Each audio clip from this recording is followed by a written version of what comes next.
संयुक्तं नित्यं ध्यायन्ति योगिनः कामं मोक्षं चैव ओंकाराय नमो नमः। अशा ओंकार रूपी गणेशाला वंदन करून मी माझ्या विषयाकडे वळते।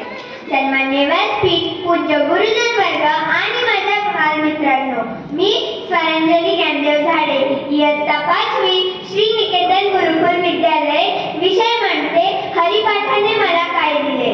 मित्रांनो, हरिपाठ म्हणजे फक्त रोज म्हटले जाणारे अभंग नाही, तर तो जीवन जगण्याचा मंत्र आहे। संत ज्ञानेश्वर माऊलींनी आपल्या सर्वांसाठी दिलेला हा एक अमूल्य ठेवा आहे। अभंग हरिपाठ सती 28 रचले विश्वासे ज्ञानदेवे। अवघ्या 28 अभंगाच्या हरिपाठातून माऊलींनी आपल्या सर्वांना संपूर्ण जीवनाचा सार सांगितला आहे। अर्थात देवाची आद्वारी उभा क्षणभरी या अभंगापासून ते नाम संकीर्तन साधना पैसोपे या अभंगापर्यंत माऊलींनी प्रत्येक अभंगातून जीवनाचे वेगवेगळे रहस्य आपल्याला सांगितले आहे। खरं तर हरिपाठातून आपल्या सर्वांना बरंच काही मिळालं आहे, पण त्यातील काही प्रमुख गोष्टी ज्या मला मिळाल्या त्या काही गोष्टी मी तुम्हाला सांगू इच्छित आहे। मित्रांनो, हरिपाठाने मला सर्वात प्रथम काही दिले असेल ना, तर ते म्हणजे मनशांती।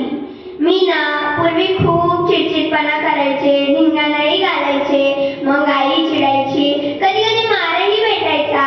पण जेव्हापासून मी शाळेत व आई बाबांसोबत रोज सायंकाळी हरिपाठ करायला लागले, तेव्हापासून माझे मन शांत होत गेले, चिडचिडपणाही कमी होत गेला आणि अभ्यासात मन लागायला लागले।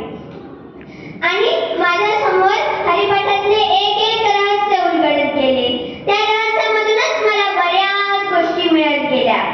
त्रिवेणी संगमी नाना तीर्थभ्रमी चित्त नाही नामी तरी ते व्यर्थ या हरिपाठातल्या 10व्या अभंगातून मला एकाग्रतेचे महत्त्व कळाले।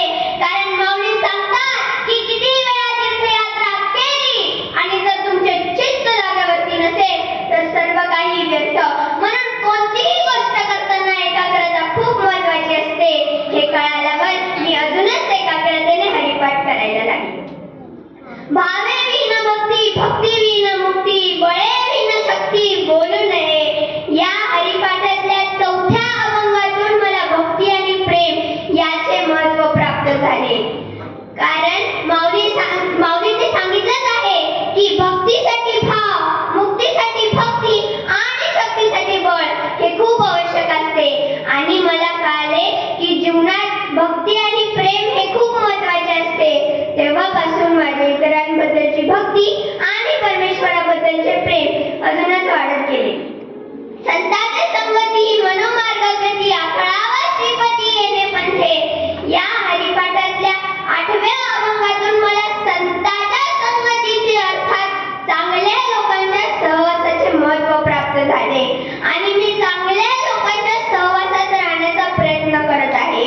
कारण वाईट लोकांच्या संगतीत वाईटच होते आणि चांगल्या लोकांच्या संगतीत चांगलेच होते। एवढा उत्तम संदेश मला माऊलींनी या अभंगातून सांगितला।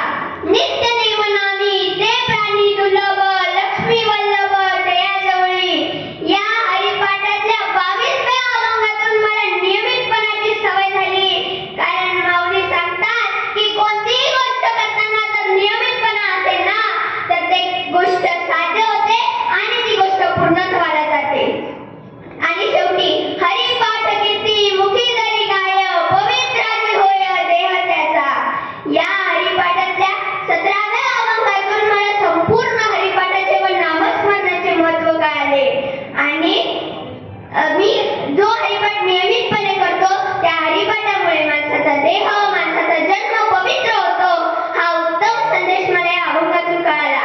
जर तुम्हा सर्वांना हरिपाठाचे महत्त्व प्राप्त करायचे असेल ना, तर सर्वांनी रोज हरिपाठ केला पाहिजे आणि फक्त केला पाहिजे नाही तर त्यात समजून घेतले पाहिजे।